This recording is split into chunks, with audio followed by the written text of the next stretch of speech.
My name is Selena Thomas. I'm 34 years old and I live with my 3-year-old twins in the suburbs of Dallas, Texas. On Christmas Eve, while the world was bathed in lights and carols, I lay alone on an ER bed, soaked in blood after a car accident. The doctor told me I needed surgery immediately or I wouldn't make it. I had only one request: someone to look after my children.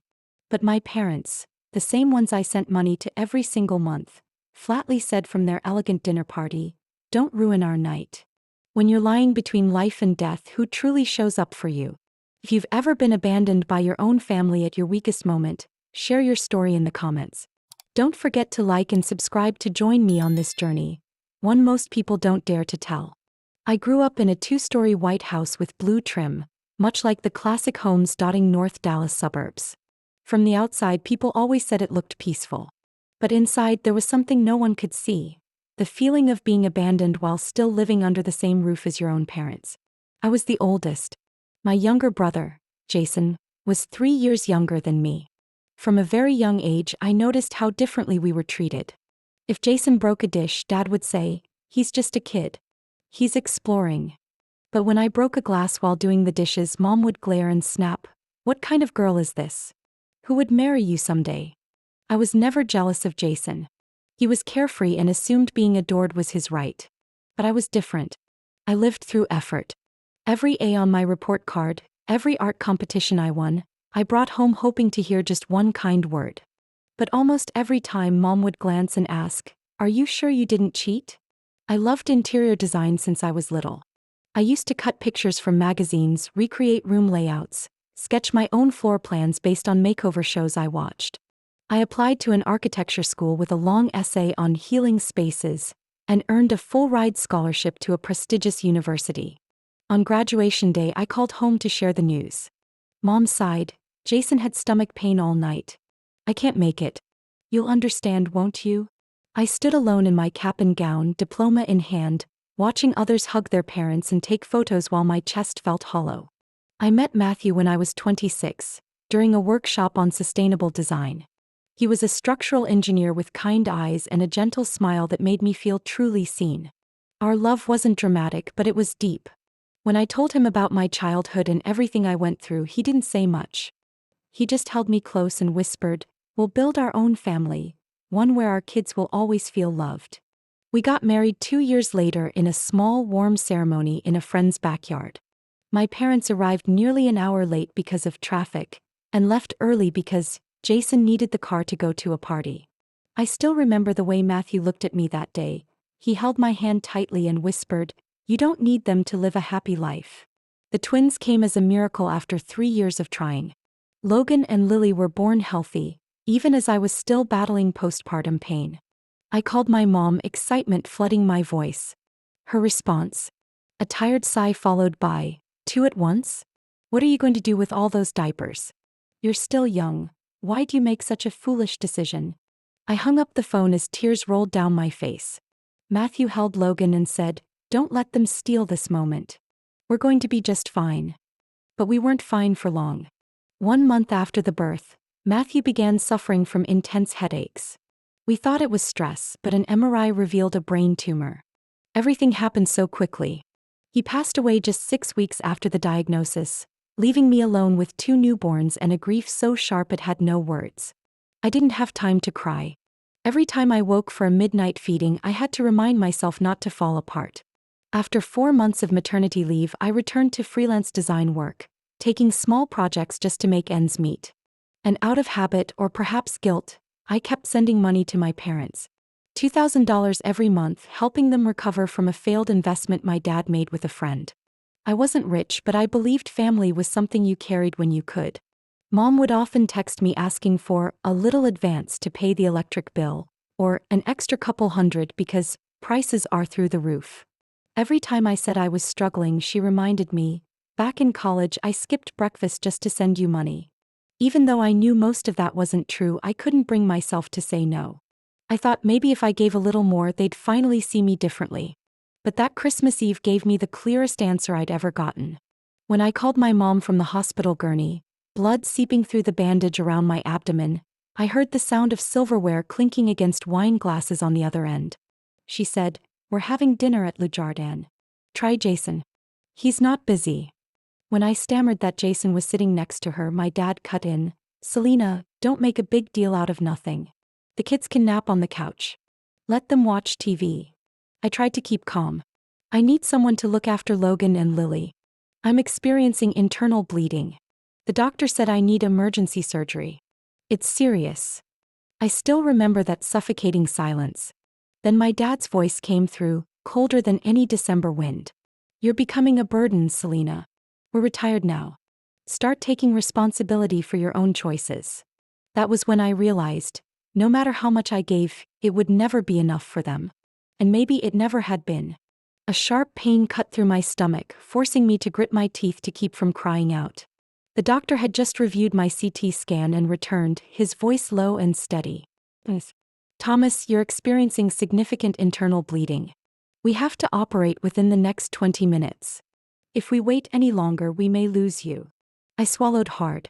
My mind spun between fear and reality. I slowly nodded and turned toward my kids huddled in the corner, Logan clutching a pillow, Lily tugging at a worn blanket. They were only 3 years old, too young to understand but not too young to feel the tension in the air. Nurse Chloe approached, her hand gently resting on my shoulder. I know someone who can help with the kids. She's a professional nanny, used to work at a children's hospital. Her name's Rachel. If you're okay with it, I can call her right now. I blinked, my throat dry. Will she make it in time? She lives 15 minutes away. I'll bring her in myself. He's wonderful. Trust me. I nodded. The panic inside me eased just a bit. I turned to Logan and Lily. Lily was scanning the room, then chirped, "Mommy?" and ran into my arms. Logan followed, quiet, his brow furrowed. He'd always been more sensitive, and I could tell he was trying to hide how scared he really was. "We're okay, Mommy," Logan whispered. "You go to the doctor and come back." I held them close, tears slipping down my face. "I'll be back. While I'm gone, there'll be a kind lady named Rachel with you. Is that all right?" Logan gave a slow nod. Lily buried her face into my shirt. I reached for my phone one more time. A small part of me still wanted to give them, those I once called family, another chance. I called Jason. It rang for a long time before he finally answered. "You still don't get it, do you?" Jason's voice was laced with annoyance. "You're always so dramatic. It's just Christmas Eve. No one's dying." "Jason." I struggled to keep my voice steady. "I'm bleeding internally. The doctor said I might not make it if I don't go into surgery immediately." There was silence. Then a short laugh. "You're always turning everything into a soap opera. I'm in the middle of my appetizer. Bye." The call ended with a cold beep. I set the phone down, my hands still trembling. Chloe returned with a watchful look. I spoke to Rachel. "She's on her way. Everything's going to be all right." I nodded. Hollow. Numb. I stood up one last time to speak to Logan and Lily. When I knelt down to hug them, Logan whispered, "Grandma doesn't like me, does she, Mommy?" That question felt like a cold blade piercing straight through my chest. I choked up, unsure of how to respond. I looked straight into my son's eyes and placed my hand on his head. "It's not your fault. Some people just don't know how to love the right way. But I love you. You and your sister are my whole world." Logan stared at me for a moment, then gave a small nod. I signed the surgery consent forms with a hand that barely felt anything. As the nurse began to wheel me out, I turned my head one last time to look at my 2 children sitting side by side, holding hands. Lily waved gently, murmuring, "Bye-bye, Mommy." Chloe knelt down and whispered something to them, and they both nodded before settling back in their chairs like they were waiting for something very important. I saw Rachel walk in just as I was being pushed into the hallway. She wore a cream-colored coat, her hair neatly tied back, her eyes warm but focused. She looked at me and gave a firm nod as if to say, "I understand. I'm here." I closed my eyes as the operating room doors opened. No more ringing phones. No more voices calling me a burden. Just me, and the 2 children waiting for me to survive and return. The surgery went smoother than expected, but I had to stay in the hospital for another 6 days under observation. My body felt exhausted, like it had been crushed and pieced back together. But what brought me relief was the overwhelming feeling that I had nothing left to lose. The physical pain couldn't compare to what I had carried in my heart for years. For the first time in a long while, I was allowed to focus on myself, not anyone else. Rachel became the anchor I never saw coming. Not only did she care for the kids with grace, she also talked with them, painted with them, told stories, and taught them how to identify emotions. On the third afternoon after surgery, I woke up in a haze and heard high-pitched giggling from the hallway. It was Lily's laugh. I turned my head and saw Rachel sitting cross-legged on the floor, playing pretend doctor with Logan and Lily. Logan wore a toy stethoscope and was carefully checking Rachel's heartbeat. The sight made my eyes well up, not from pain but from peace. Chloe stopped by after her shift and handed me a small cup of apple juice. She leaned in and said, "Rachel's taking the kids home tonight so they can sleep on schedule. She'll be back first thing in the morning. I think you're doing exactly what you need to do." I stared up at the ceiling. Her words echoed in my head like a bell. Maybe she was right. Maybe it really was time to live for myself, and for my kids. No more spinning in circles of guilt. With a slightly trembling hand, I opened my phone. My bank transaction history showed the familiar transfer. $2,000 sent automatically to Frank Thomas on the 15th of every month. I took a deep breath and hit cancel auto payment. A message popped up. "Are you sure you want to cancel this recurring payment?" I didn't hesitate. I confirmed. Then I opened my email app and drafted a short message to my personal attorney, an old friend named Helen. In the email, I asked her to update my will, formally designating Denise, my best friend from college, as the legal guardian for Logan and Lily if anything were to happen to me. Helen replied almost immediately, "Got it. I'll bring the finalized document to the hospital tomorrow morning for your signature."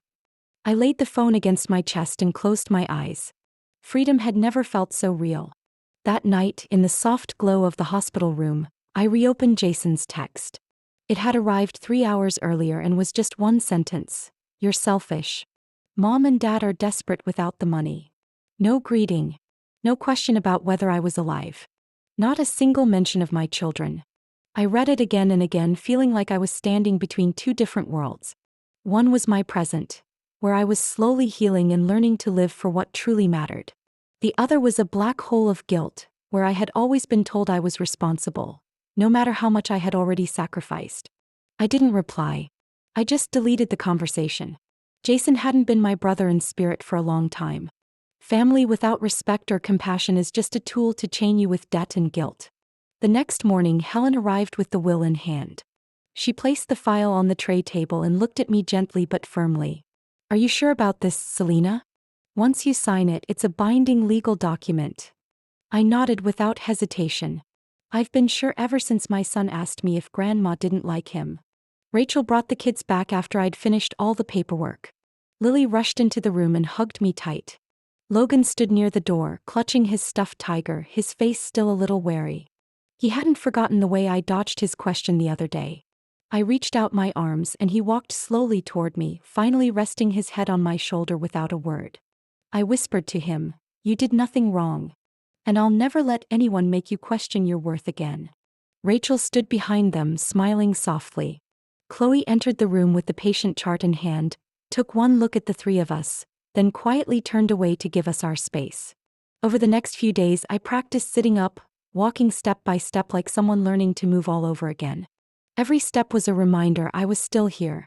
I still had time to rebuild, to protect what mattered most. I didn't know what lay ahead. But I didn't feel like I was walking alone anymore. Not because someone had magically changed, but because I had finally let go of what no longer deserved to stay. And that was the beginning of something else.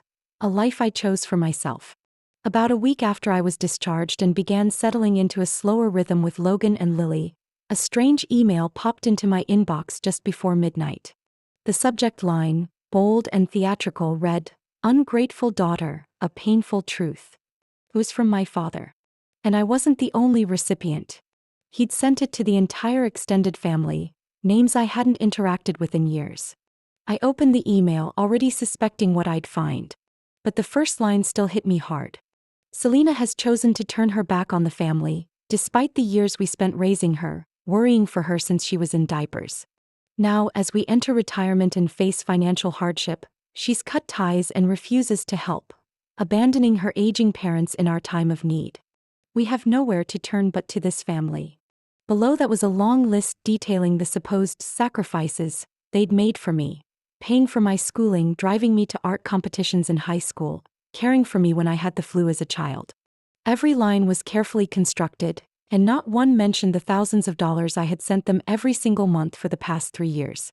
I gripped my phone tightly, my other hand pressed to my chest like I could shield myself from the outright distortion of truth. The next morning, while making breakfast for the kids, my phone rang. The screen lit up with Aunt Rose's name. She was my mom's youngest sister, living in Arizona. A quiet woman who rarely got involved in family drama but had more kindness and awareness than anyone else I knew. "Selena," she said, her voice hesitant, "I got the email last night. I didn't want to believe it, so I'm calling to ask directly. What's going on?" I stood still. Lily was flipping through a picture book on the table. Logan was coloring a dolphin. I stepped out to the back porch, slid the door shut, and took a deep breath. "You want the truth?" I asked, my voice hoarse from emotion. "Of course I do. I only believe what comes from you." So I told Aunt Rose everything.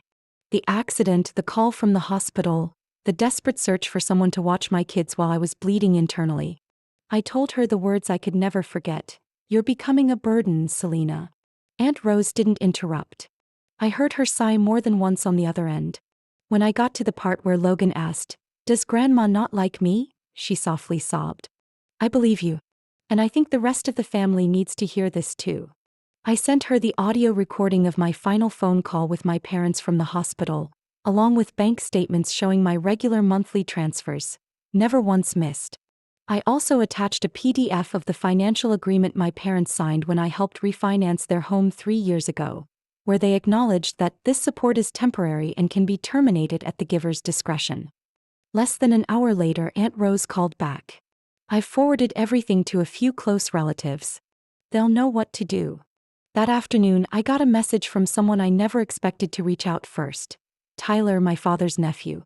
He was a lawyer based in Austin, once with a top financial consulting firm. We weren't close, but I knew him as someone firm and principled. "Hi, Selena. I got the email from Uncle Frank.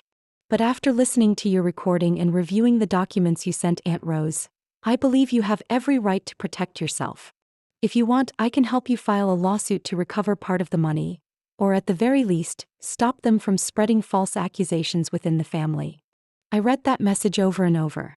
Not because I wanted to sue my parents, but because for the first time someone was standing up for me, not with emotion but with legal clarity. Not because I was a victim but because I had a right. I called Tyler back. His voice was calm, professional. "I'm not advising you to go to court. But I do think a formal letter from an attorney should be sent, requesting that they stop spreading misinformation and acknowledge that all prior transfers were voluntary, not a legal obligation." I was quiet for a moment. How do you think they'll respond? Most likely with outrage at first.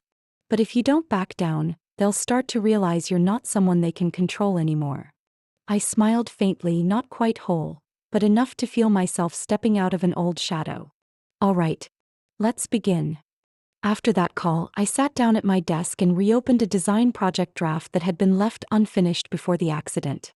My hands, once trembling, could now sketch soft curves again. Logan wandered over, pointed at the drawing, and asked, "Is this our new house, Mommy?" I nodded. "Yes. A new place for a family that's learning how to love the right way." He nodded like he understood, then turned to play with Lily, who was humming happily in the corner. And I thought to myself, maybe I don't need a crowd standing with me.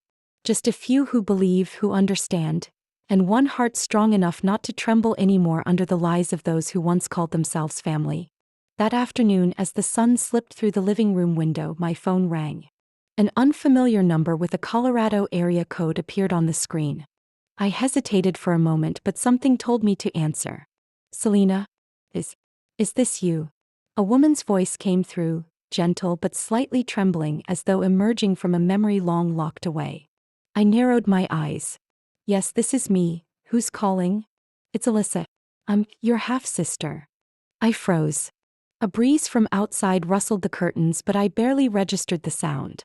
That name, Alyssa, had once flashed briefly through my childhood like a spark, then vanished as if she had never existed. I remembered a night when I was 11. My father shouted at someone in the living room. My mother slammed the door shut. The next morning I asked, "Who was that curly-haired girl last night?" Mom replied curtly, "No one. Don't ever bring her up in this house again." After that, Alyssa's name disappeared from all stories, photos, family albums. She was erased like a mistake. I pressed my hand to my forehead, then sat down slowly. "Is it really you?" I read everything. Dad's email. Aunt Rose's reply. "I'm not surprised. I grew up with that. But I didn't know you went through the same things I did." I couldn't speak. Alyssa continued, her breath shaky. "I used to think I was the only one who got rejected. They said I wasn't good enough, not well behaved enough, not like their real daughter. They said I was selfish, that my existence was a burden." I closed my eyes. Those words, they were far too familiar. I lived with Grandma in Boulder, then started working at 16. I never expected to see anyone in this family again. But when I saw them smearing your name, I don't know why, I got angry, like they were repeating everything they once did to me. I couldn't stay silent anymore. I leaned back in the chair, my voice caught in my throat. I don't know what to say. "I thought you were dead." Alyssa laughed softly. "I'm alive. And I needed to know that you are too, that you're really living now after everything." We talked for almost 2 hours. No accusations. No hesitation. None of the tension that usually clung to family conversations. Alyssa told me about her life: community college on a scholarship, the little coffee shop she manages, her rental apartment, and her dog named Milo. She wasn't wealthy or flashy, but every word she spoke held life, a kind of freedom I had once craved but never dared to think was mine. I told her about Logan and Lily. She giggled when I mentioned Lily singing the wrong words to Twinkle Twinkle, and sighed when I described the hospital call. "You kept trying to stay connected with them for so long. I don't understand how you endured it all those years." I gave a sad smile. Because I thought if I tried hard enough, maybe I'd finally be enough for them. Alyssa was quiet for a while, then said softly, "You've done more than enough. It's time you received something back." We didn't talk about Jason. We didn't need to talk about Mom either. No one had to say it, but I knew Alyssa had carried a similar hollow place inside, built from years of being treated like a stain in the family. The next morning, while I was helping Logan with his building blocks, my phone buzzed. A message from Alyssa. "If it's okay, I'd like to visit. I've got a week off work and I think it's time we sat together, not just talked on the phone." I smiled. My door is always open. That night I told Rachel about Alyssa. She nodded. "I've always believed that people who've been hurt the same way eventually find each other. Not to complain, but to heal." For the first time in years, I felt like I was about to regain a family member. Not because of blood, but because we understood what it meant to be cast aside and still choose to love anyway. And sometimes family isn't what you're born with, it's what you rebuild when you grow up. One quiet January afternoon, with golden sunlight just brushing the balcony, I was picking up Lily's toys in the living room when the doorbell rang. Logan looked up from his building set, wide-eyed. I walked to the door and peeked through the peephole. My heart skipped a beat. Standing outside was my father, holding an old leather briefcase, his face pinched as if bracing for a boardroom battle. My mother stood beside him, perfectly made up, clutching a thick folder, her dress slightly worn but still trying to project elegance. Jason was there too, arms crossed, expression tight and impatient. I cracked the door just enough. "What's this about?" I asked, my voice strangely calm. Mom spoke first. "No greeting, no asking about the kids. We need to have a serious talk, Selena. We're in a very urgent situation." Dad said nothing. He simply set the briefcase on the porch, opened it, and pulled out a 2-page spreadsheet printed in bold. The line items read: credit card debt, yacht payment, pre-booked European vacation, country club membership fees. The total, $180,000. Jason stood with arms folded, leaning against the wall like he was waiting to see my reaction. Mom went on, her tone syrupy with fake concern that almost made me laugh. "Selena, you know we've helped you before. It's time you return the favor. We can't keep up with these payments if you don't continue your financial support." I leaned against the doorframe, arms crossed. "So why don't you sell the yacht?" My father raised an eyebrow while my mother stepped back slightly, eyes wide. "Sell it," she repeated as if I had just insulted something sacred. "Selena, that yacht is a symbol of the lifestyle we built our whole lives. You don't understand. We deserve to enjoy it after all those years of hard work. I tilted my head back and took a deep breath to stay calm. I used to believe that. But then I realized, none of you ever saw me as part of that lifestyle. When I was on the operating table, which one of you showed up? No one answered. Jason looked away. My mother pressed her lips together. Just then Lily came running out of her room, teddy bear in hand. She stopped halfway when she saw the three unfamiliar faces. My mother bent down, her voice unnaturally high and sweet. "Sweetheart. It's Grandma. I brought you a present." Lily didn't move. She looked at me, eyes confused. "Mommy, who are those strangers?" My chest tightened, not from sadness, but because her question was the most undeniable truth of all. For 3 years, they had chosen to be absent for every single milestone of these children's lives. None of them remembered how to hold a grandchild, call them by name, or even recognize their personalities. I bent down, picked Lily up, and turned my back to them. "I'm not that weak daughter who begs for scraps of affection anymore," I said, my voice calm, like reading a fact from a textbook. "And you're no longer a priority in my life." I heard my mother gasp, my father folding his papers, Jason muttering something under his breath. But I didn't turn around. I closed the door, quietly, as if sealing off a tattered old chapter without regret. I held Lily close to my chest. She looked up at me and whispered, "Mommy, are they bad people?" I didn't know how to explain it in a way a 3-year-old would understand. I just kissed her forehead softly. "They're people I once loved, but they didn't know how to love back. We only keep people who know how to love, okay?" Lily nodded and tucked her head into my shoulder. Outside, the sounds faded. No more knocking. No one calling my name. Just our little home, with the soft light of evening spilling through the window, where I knew the only thing that remained was what I had chosen to protect with my own heart. I decided to sell the small apartment in Dallas in early spring. It was where I'd raised my kids during their first 3 years, where I sat in the dark with a cold bottle in hand and barely an hour of sleep. But it was also filled with silent memories of loneliness, unanswered phone calls, and countless nights whispering to myself to stay strong, with only 2 crying babies as my companions.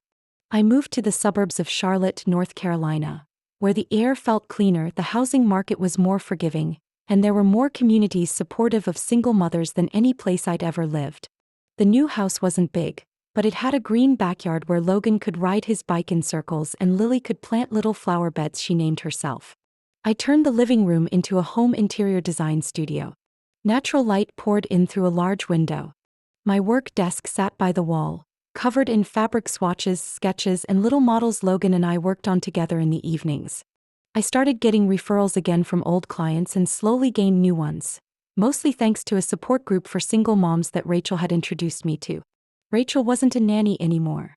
She became my full-time partner in business, especially with our line of children's products. Smart, safe, and beautiful furniture designed specifically for kids' spaces.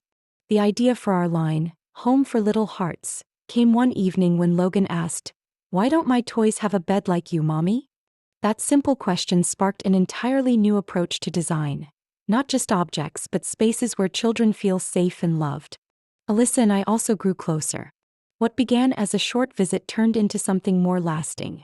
She lived nearby, we took the kids out on weekends, had dinner every Friday night, and eventually came up with an unexpected idea: launching a YouTube channel for single moms. No filters. No scripts. Just real life. Spontaneous meals, handwriting practice, and those chaotic 3-minute disasters in the play area after 2 hours of tidying up. The channel quickly gained tens of thousands of followers.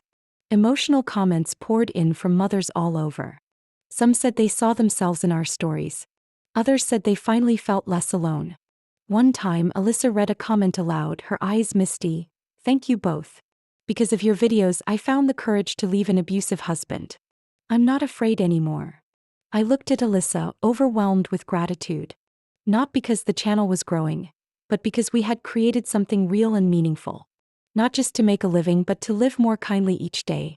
On a quiet Wednesday morning, while I was reviewing a design proposal for a new client named Linda White, something began to feel off. The request was oddly specific. A space for an older woman, European classical style, soft gray-blue tones, a mahogany reading table, and, most peculiar of all, two chairs facing each other in the living room, for intimate conversations with those we once hurt. I kept rereading that last sentence. Something warm gathered in my throat, then slowly sank cold into my chest. Rachel looked over and saw me frozen. "Something wrong?" she asked. I handed her the screen. She read for a moment, then looked at me, eyes narrowing. "Who do you think it is?" I didn't answer. I opened the email again. The address, phone number, all seemed legitimate. But the username in the email caught my eye. Initials DT. White. White was my mother's maiden name. I leaned back in my chair, hollow. After all these years of silence, arguments, and rejections, she chose to return. Through another name, through a design request that carried the shape of a hidden apology. I didn't respond right away. I sat there for a long time thinking about everything that had happened. Logan came running in from the backyard holding a little purple daisy. "This is for you, Mommy. Isn't it pretty?" I smiled and took the tiny flower. "It's beautiful. Thank you, sweetheart." I looked at my son, at the life I'd built from the ground up with no one's hand to hold, and wondered whether a design could ever heal something the heart spent a lifetime denying. Maybe it could. Or maybe it couldn't. I agreed to meet my mother on a lightly drizzling April afternoon, nearly a year since we last spoke. She asked to meet at a small cafe near my new home in Charlotte. I arrived 10 minutes early, sat by the window stirring cold tea I never drank. Rachel had suggested I bring someone with me, but I declined. This meeting needed to happen with full clarity. No shields, no emotional crutches. My mother arrived on time. She looked different. No heavy makeup, no designer coat. Just a plain gray blouse, no lipstick, her hair pulled back neatly. Her walk was slower, less steady. I couldn't tell if it was age, financial stress, or the weight of truths she had avoided for decades. She sat down across from me, silent. Then she reached into her bag and placed a crumpled envelope on the table. "I wrote this a few weeks ago. I was going to mail it. But if you agreed to see me, I wanted to hand it to you myself." I opened the envelope. Inside was a handwritten letter in blue ink, smudged in places like it had been touched by water. Her handwriting was still firm and even, but this time it lacked the cold edge I had always known. "Selena, I've thought about this letter for a long time. I've written it, then torn it up, then written it again at least 3 times. Not because I didn't know what to say, but because I was afraid that once I said it, there'd be no going back. All my life I was taught that love meant caring for, providing, sacrificing. But when you grew up, you didn't need me the way I was taught to be needed. You weren't dependent, you didn't cling, you didn't ask for much. I started feeling irrelevant. And I responded like someone selfish. I was jealous. I was ashamed to see you stand on your own. And I didn't know how to love unless someone needed me. I let my ego cloud my relationship with you. I'm sorry." I set the letter down and looked at her in silence. She didn't look away. There was something in her eyes I had never seen before. Not performative regret, but a kind of honest surrender that almost felt pitiful. I gave a small nod. "That letter. It's not like the mom I used to know." She gave a faint smile. "I'm not the mom I used to be."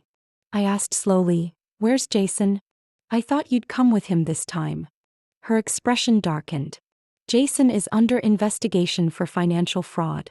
He borrowed short-term money from clients using the company name, then cycled it using the money I gave him. I don't know the full details, just that someone filed a lawsuit. I thought I was helping my son through hard times. Turns out I was enabling him." She looked down at her hands, chipped nails no longer manicured. There were so many things I did in the name of love, not realizing I was destroying both you and myself. I looked at her for a long time. The distance between us could no longer be measured in table length, but in years we could never get back. But when someone lays down their pride to offer a real apology, the least you can do is listen. We talked a little longer. Not much, just enough to keep the silence from being too heavy. I told her a bit about my new design studio, how Logan had learned to recognize letters, how Lily had named every daisy in the backyard. She listened quietly, never interrupted, never tried to make amends. As I stood up to leave, she reached into her bag, hesitating before placing a small, faded red velvet box on the table. I opened it. Inside was my wedding ring. But it was only a replica. I looked up. "This isn't the one Matthew gave me." She bit her lip, her voice tight. "The original. I sold it last year." when the bank was threatening foreclosure. I know it was the last thing you had left of him. I was wrong. There's no excuse. I gripped the box in my hand. A chill ran down my spine, not from anger but from disappointment. Even after all I'd unlearned deep down, a part of me had still hoped she'd protect at least one thing that belonged to me without turning it into a transaction. I didn't lash out. I didn't forgive either. I just nodded, then slipped the box into my bag. Thank you for telling me the truth. She leaned forward, reaching for my hand, but I stepped back slightly. That distance still mattered. I needed it to protect myself. I left the cafe while the light rain continued to fall. There's no scripted ending to stories like these, only blank pages waiting to be written, or left unwritten, depending on how you choose to hold space for someone who once shared your blood. And I knew that choice in the end was mine. A week after our meeting at the cafe, I sent my mother a letter, not as a reply, but to establish the one thing I needed her to understand if she wanted to ever step back into my life again. I kept it short, clear, no sugarcoating. My children will only be around people who respect their mother. That doesn't mean perfection, but it does mean safety. If you truly want to see them, the condition is once a month in my home with someone present. And you must continue attending the family therapy you started. Without consistency, there will be no contact. I didn't expect an immediate response. And true to form, a few days later she texted simply, "I understand. Thank you for giving me a chance." That was it. No begging, no pushback, no justifications. And to me that was a small sign of change. My life kept flowing forward like a steady river. The design studio ran smoothly, thanks to Rachel's consistent support and a steady stream of referrals from the local single mom network. Alyssa, after many late-night conversations, expressed her desire to start an official support center for single mothers. Not just a group chat, but a real place with a roof, with classes, with seats, with someone who listens, she said, her eyes shining as we sat on the rug playing with Logan and Lily. I nodded almost instantly. Not because I had extra time or money, but because I deeply understood the feeling of being lost, having no one to lean on, no one to stand up for you, no one who believes you're worth protecting. We called the center the Second Nest, a place for women who had to leave their first home behind, but still deserved somewhere to start over. I took on the interior design, calming color palettes, open spaces with lots of natural light, soft chairs, and low bookshelves where both moms and kids could read side by side. Alyssa handled the programming, group therapy sessions, financial and legal education, parenting workshops that emphasized not just survival but identity. Rachel volunteered to teach a child first aid class. A widowed mom from our original Zoom group offered free Saturday yoga sessions. Bit by bit, we connected women who had once been shattered, and reminded each other there's still a road ahead, especially when you don't walk it alone. The grand opening fell on a rare sunny day after a string of spring storms. The two-story brick house, newly renovated as our headquarters, was covered in hand-cut flags and wildflower bouquets donated by the moms in our group. Logan wore a white button-up shirt and helped me stick the center's name onto the wooden sign out front. Lily raced around with Alyssa, hugging a yellow heart-shaped balloon. Once everyone had settled in, I stepped up onto a small makeshift platform, looking out at a yard full of faces. Some familiar, some not. None of us came from the same place. But all of us had walked through long, cold nights and woken up unsure if we had the strength to rise. I picked up the mic steadier than I expected. My name is Selena Thomas. I'm the mother of 2 kids. I'm a widow. I'm a daughter who once cried just to be heard. There was a time when I believed all I could do was stay silent, sacrifice, and endure, because that's what I was taught it meant to be a woman, a mother, a daughter. I looked toward the back of the yard where my mother sat. She didn't look away. She was alone today, dressed in a simple sweater, her silver hair pulled back. No makeup. No performance. I was once a child begging for recognition, I continued slowly. But today I'm not here to be recognized. I'm here to offer something else. I'm a mother teaching her children the value of self-respect. And I hope the women here will teach that to themselves too. No one clapped. No one cheered. Just a moment of silence. Warm, full, like someone had finally exhaled after years of holding their breath. Alyssa came to stand beside me, gently touching my shoulder. Rachel beamed from the front row. And in the back, I saw my mother place her hand over her heart and bow her head, saying nothing. But I understood. Some apologies don't need to be spoken again if someone has truly started living differently in the silence. I don't know if you've ever experienced something like this, being rejected, seen as a burden by your own family. But if you've ever had to rebuild your life from the broken pieces someone else left behind, then maybe you understand exactly what I carried all along. I'm not sharing this story to blame or condemn. I'm sharing it because I believe that sometimes all it takes is one person speaking the truth, for someone out there still silent out of fear to feel just a little less alone. What do you think about my choices? About the way I set new boundaries with my family, about the path I took to protect my children, and what I call the self-respect of a mother? If anything in this story resonated with you, or if you have your own experiences to share, please leave a comment. I truly want to read them because each story might be the lifeline someone else needs to keep going. And if you'd like to continue following the journey of me and my kids, of Alyssa, Rachel, and the other incredible women in our small community, please subscribe to the channel. There are so many more stories waiting to be told, not just about pain but about healing, family, and finding yourself again after the storm. Thank you for listening today. See you in the next chapter.